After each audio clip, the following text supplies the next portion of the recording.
We are live. Welcome to In the Key Demos Wrasslin podcast with my co-host, not Super Mario, and I am Zero the Hero. And today we are reviewing MLW, AEW, and let's get right to it. The Oh, first and this is match. quickly brought to you by Coors Light.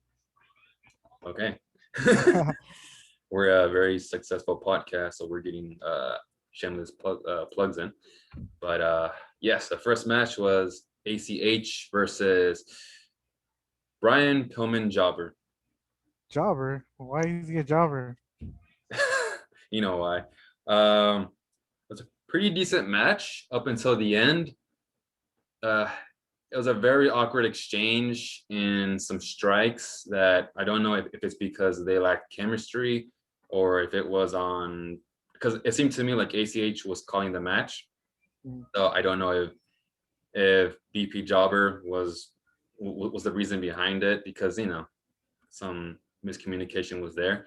But aside from that, it was a pretty decent match.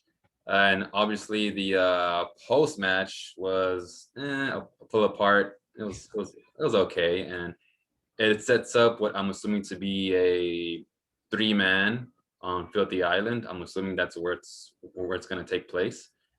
What is it, next week, right? Yeah, next week. Yeah. So, any thoughts on that? Well, it was a pretty good opening match. I'm not sure why you're calling him Brian Jobber. I mean, that's very disrespectful. I mean, the match was solid till the end. It broke apart. Was there even a winner? There wasn't, right? So it Was just there? broke. No, it just everything broke loose. Like no winner. So no, Brian Jobber's too disrespectful. Okay. No, I'm pretty sure ACH won though. I just remember it breaking down at the end of everything went crazy. Well, anyways, decent match, and then that led to the next promo, which was Selena de la Renta, and I still don't know what's going on, but I think I know where this may be going. She's trying to purchase the promotion in Puerto Rico by Sabio. Um, I think what's going to end up happening is they're going to have a match. LA Parks against him and his crew for the ownership of that promotion. That's the only thing I can think of because yeah, I really don't see it going anywhere. So that's my guess. Any thoughts? Yeah. Well, I skipped that because unlike you, I've already lost patience with that because I really don't know where it's going. It's for me, it's taking too long to get to the point. Almost like something that's going on in another promotion. Well, I don't blame you. Uh, our next segment was Zenshi versus Tankman. It was a Great match. huh? For me, it was a great match. Not great, I but solid. I gotta disagree to some extent. It was an okay match, but this is the problem: is that Tankman is supposed to be the heel. He was doing some acrobatic stuff, which is fine to some extent, but I mean, he was trying to go step for step with Zenshi, like a cruiserweight at some points. So he needs to stop that because clearly he's not that agile. You can't blame him. His weight, it's slowing him down. And he did look a little bit green, which it's fine. But overall, a decent match. Zenshi got, in my opinion, too much offense. I don't Yeah. know if that means that they're trying to protect them or if they have plans for him. But overall, good match. I don't like that he kicked out of that clothesline. Right. I'm like, really? But who knows? You like you said, maybe they're trying to protect them. Yeah. Then the next promo was, well, interview was with Richard Holiday and Alicia Toots, which it basically furthered the crooked ref, Tim Donaghy, I believe his name is. It was okay. I like Holiday. He's a great heel. You just Yeah, he is. just love to hate him. Yeah. Um, my question is this: where is his next feud gonna lead to? So I can't really think of an opponent because I can't see a baby face right now. TJP just turned heel. I doubt it'll be Buko Dao. Maybe Loki. No, but Yeah. Oh he yeah, he's healed too, right? no. He's a face and he's facing King Mo. Oh yeah. So yeah, right now I don't know where this will lead to. Maybe a rematch with Sabio. I think that's how you pronounce his name. Um, any thoughts on that? Uh, no, I mean, yeah, great heel. Just I had the same question as you. Like, what's his next feud gonna be? Because it would be a shame to waste such a great heel like him. Yeah. Hopefully, they Uh, find a good feud for him. yep. This next segment, not gonna lie, Injustice is kind of growing on me, and I don't know why. After seeing Oliver's promo last week, he had a little bit of fire to him, and yes, they're clearly jobbers, and this whole segment is gonna lead to Oliver versus Fatu, and he's gonna get squashed clearly, but for some reason they're kind of winning me over. I don't know why. That's just my take. Uh, what's Is it yours? because they might end Contra finally, and you don't like not a big fan of Contra? Good point. It could be that, but no, just even then, something about Oliver, his charisma, that's kind of winning me over. And when it's them by themselves in a singles match, it's kind of but when you see both of them together, they feel more comfortable with each other. So I don't know if that's it, because when they walked out, they clearly had a certain charisma about them. Like that confidence finally came out. So they could be getting more comfortable. So I was glad to see that, and I'm surprised that they actually got Contra, especially Fatu, to go run away. That kind of made them look weak. But like you said, I'm tired of Contra, so that's probably why I liked it so much. But any thoughts on that? No, I mean, like, I just, yeah, I hope it ends. They end Contra somehow. I'm tired of their ads or whatever popping up during matches. I Yeah. mean, I wish Jacob Fatu was just on his own, not part of that group. Yep. He's being wasted. Um, Now, Laredo Kid versus Leo Rush was something I didn't expect. I expected for sure more high flying, more agility, more of that 100 miles per hour car crash style. I was pleasantly surprised that they actually went for a pro wrestling style match. So I was happy to see that. And I'm very surprised that Leo Rush got a clean win over Laredo Kid. Any thoughts on that? Yeah, I was just surprised too, like you, that he got the clean win, and very surprised that it was not a. Or it still had some spots, but the two guys that size will put on a good wrestling match. Yeah, and the one thing that does bother me is Leo Rush's clear instructions to always plug in his music. Yeah, So they had a segment where he kept saying that his music is being streamed, is being downloaded, and then at one point when Rush took over in the match, you just had to hear that plug saying that Rush is he's trying to be like a pop culture icon and saying that he makes music. he's I trying mean, to be the next Bad Bunny. it it must be in his contract. They had to have said that. It's saying I'll sign, just put me over. So there's that, and that's the episode. It was pretty decent. My biggest complaint is just for sure contract because Yeah, not a yeah, fan. yeah, not a fan. But any thoughts? Any Uh, closing pretty thoughts? pretty good show. The segments were good. The wrestling matches were good. But yeah, like you, I'm tired of Contra's ads just popping up everywhere.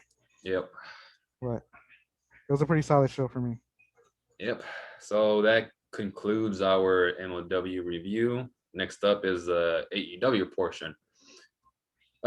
Okay, so we start off with Darby Allin against Janella, which obviously garnered some controversy because clearly that's kind of nepotism. The guy was not even in the rankings, and he just gets a match out of nowhere. And I can tell, to me, in my opinion, this match was made to try and make Janella look like a pro wrestler. But this is this is my criticism, is that he kind of he can kind of wrestle, but the thing is, he's not wrestling snug. So compare that Jungle Boy versus Dax match. They're more snug, they're more fast. It, to me, the match seemed really, really slow. Not in the sense that it took too long, but in the sense that the moves, like the match was just reduced in speed by half, because Janella was just really, really slow, and then at some points he's just walking. So I don't know. I thought the match was unique. It has some unique spots, which I liked, like Darby kicking the ropes while Janella had his teeth on the ropes and stuff like that. Pretty interesting. I didn't like Janella's suicide dive. That was unnecessary. But Darby Allin's AEW, dive, what do you expect? yeah. But Darby Allin's dive, that's a proper suicide dive. One that looks effective, one that can harm. Instead of just catching the person, like the person just trying to like land on their feet. No, Darby is just, he crashed into Janella. That to me is more impressive. So yeah, and this should have been a squash match, or at least It short kind match, of was, but just it needed to be shorter. a lot shorter. Yeah, I do like Darby's new face paint and body yeah. paint, and he has that charisma, man. He's good. He's just he shouldn't have been in this match. Somebody else should have got the spotlight. At the very least, make Darby look stronger. But it took him forever to take down Janela, and that's my main criticism. They should have just called this what it was, just a tune-up match for Revolution. I mean, maybe they just didn't want to disrespect Janela. Yeah. But man, that guy is just awful in the ring, so slow. But he keeps getting opportunities. I don't know what he's doing backstage. Yeah. That being said,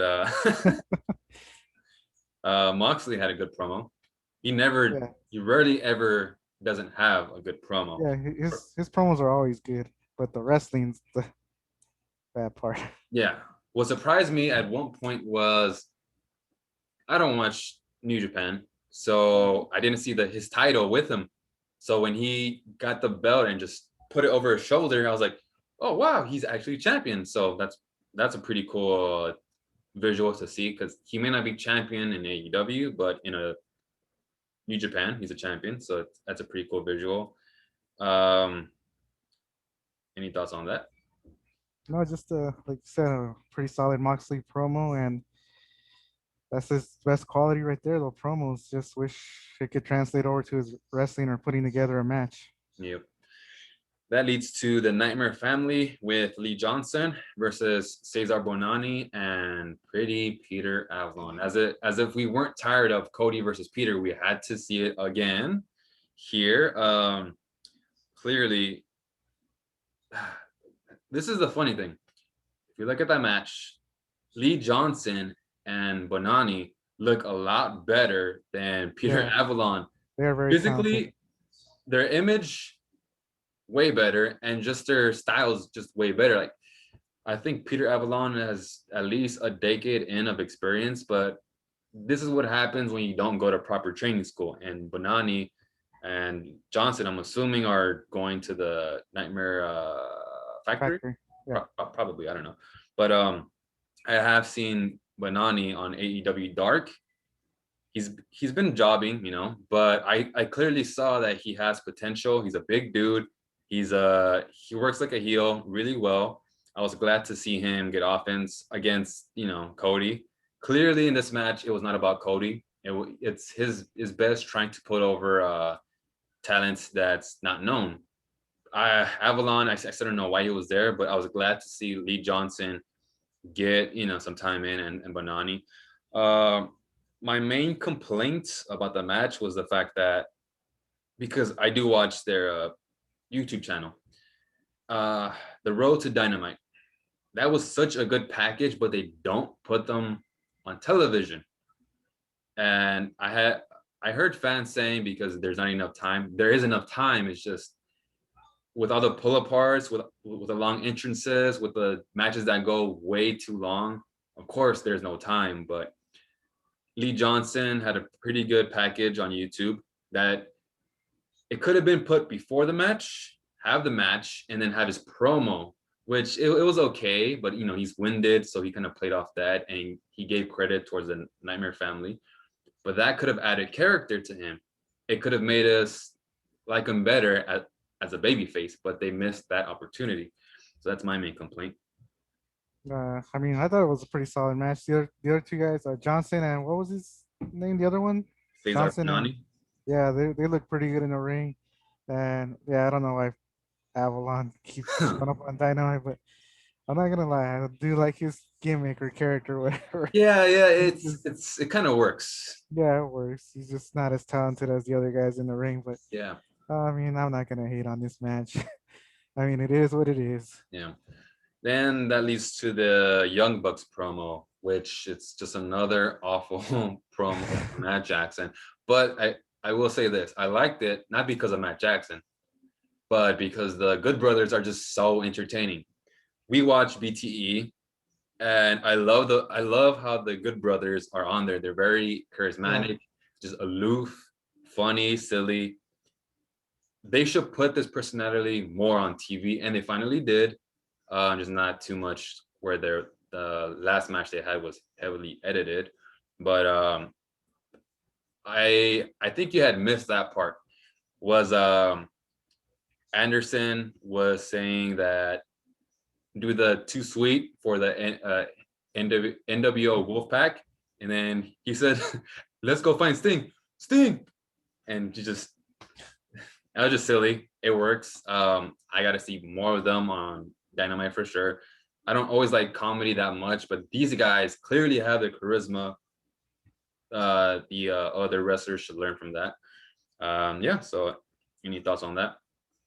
Oh yeah, I mean, I'm a big fan of the Good Brothers too, and their comedy's different than most of the AEW people, but theirs works. I don't know why. Like I kind of, I don't want to sound biased, but like I prefer their comedy style better to AEW. What they do, for some reason, theirs works better. Yeah, I can't disagree on that. I guess I'll just mention both segments with Hangman Page. So the first one was with the Dark Order. That was a playoff on BTE.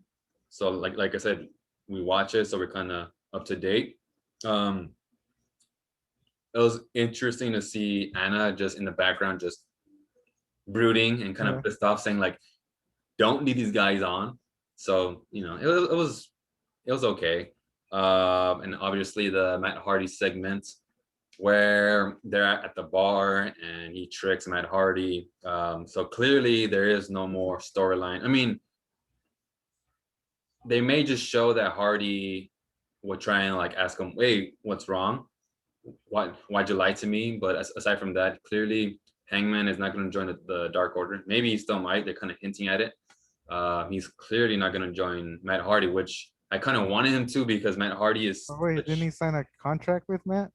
No, he switched the contract with his own Oh, okay. papers, and he got Matt's contract and put it back in his jacket secretly. So Oh, okay. yeah, so That's no, what he was whispering. yeah. Any thoughts on that? Oh man, I love Big Money Matt. I want to see more of this character. I mean, I would sign with him right now if I could. But I want to see how. I'm curious to see how he might have screwed Hangman with that contract. So I want to see where this goes. Then that leads to the Pac, I don't know which one it is, versus Dolph Ziggler's brother Ryan, I believe Nemeth. Something like that. Yeah, we'll just keep calling him Dolph Ziggler's brother. Just a typical squash, not much to say. Just to make Pac look, you know. But I actually like this squash match. It was done correctly. Yes, exactly. Unlike the That's how you do a Darby, squash match. yeah, This was actually one of my favorite squash matches we yes, had. no complaints there. Now the Sting promo. Ah, I'm tired of Obviously, Sting. yeah, we're both of us are tired of this. It's just going on too long. But this is my my criticism. So Team Taz has Darby in a bag, and they're dragging him by a rope with from a car, and they're not suspended.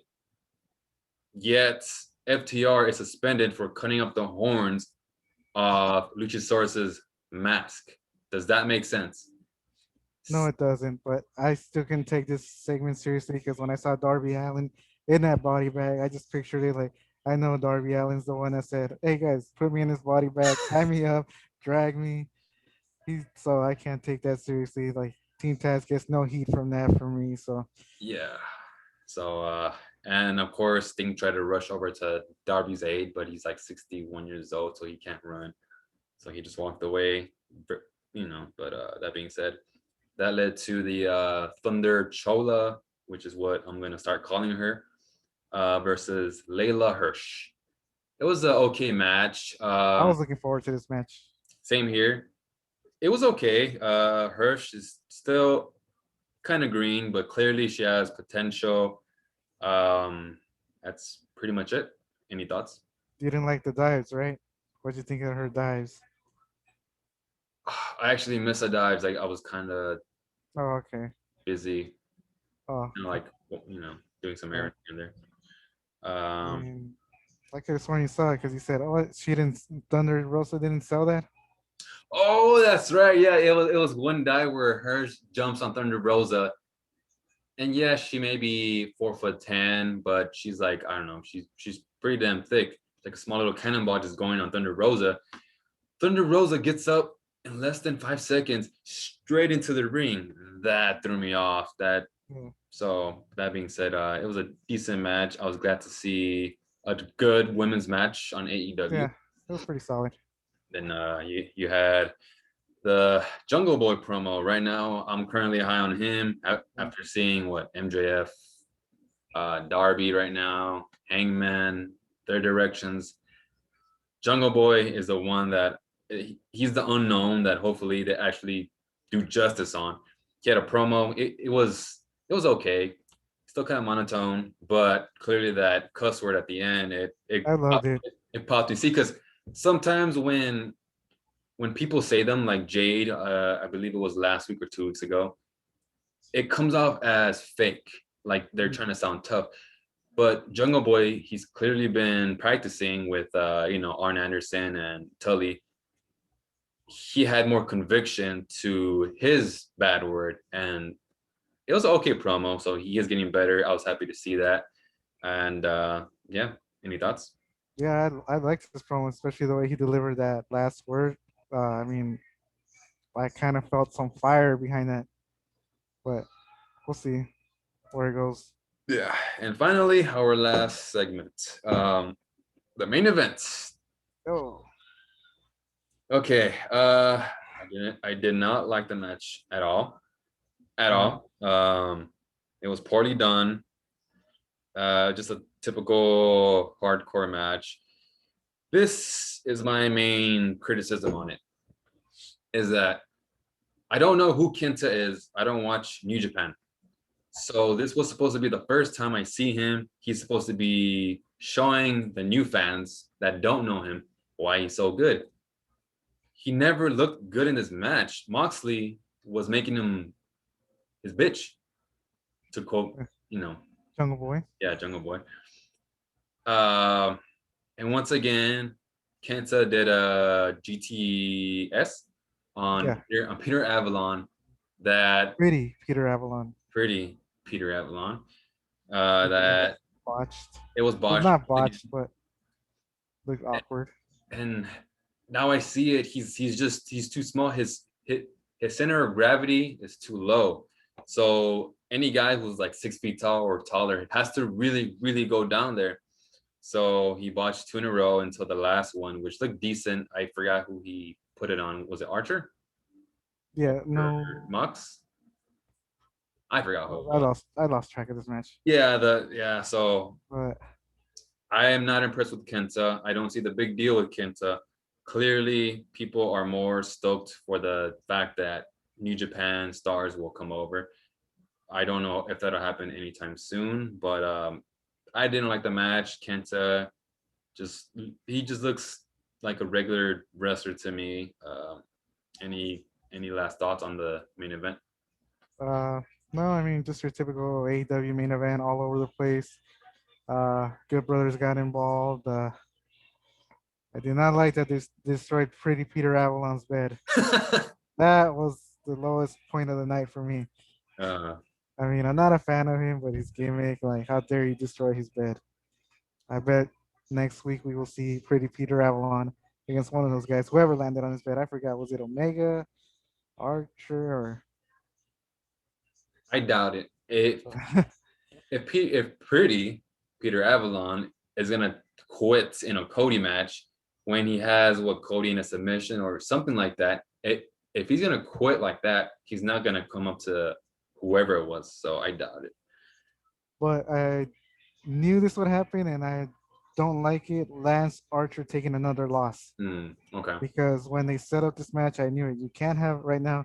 You can't have Omega lose. You can't have Mox lose or Kenta. You're setting up Archer to fail again. So, do you think he's being buried, or what do you think they're doing with him? I don't know. I would have to say that it seems to me like they're gonna put him in a feud against Kenny Omega. And that sets him up for another loss because I don't see Omega losing the belt right now. Exactly. So So I mean, he's being feel wasted. bad. I feel bad for Lance Archer. Yeah. Uh, Overall, out of out of the Dave Meltzer star rating, even though it was Cornette who actually made it and Meltzer ripped it off. What do you give this show? Stars Yeah, wise, out of like four. out of 4 stars, Yeah, out of 5, it's four. 4. Like I'll be nice. 2 or 3.5. The main event wasn't So 3.5, 3.5. just because of Jungle Boy's promo at the end. That is just. That put it over for me. I give it a. It was a decent show because they did have a lot of promos, a lot of segments, storytelling. The matches, well, the last match for sure didn't live up, but the previous matches were actually pretty decent. Even the Janella Darby one, that match looked a lot better than the main event, in my opinion. I give it a 2.5 to 3. So Yeah, and because I love the squash match. That was actually a pretty good squash match. yes, So surprisingly, so it was actually a pretty better episode than I was expecting. yeah, same. Yeah. So Any last so any thoughts? closing thoughts? No. Oh no, Uh, Pretty good show tonight. yeah. We will be having a discussion topic on how AEW will reach 1 million viewers. That should be coming up very soon. So stay updated for that. That one's for MJF AEW, by the way. So yeah, so that's it. We are in the Key Demos Wrestling Podcast, and you have something to say? No, I was just about to say thank you and good night, everybody, for watching. All right.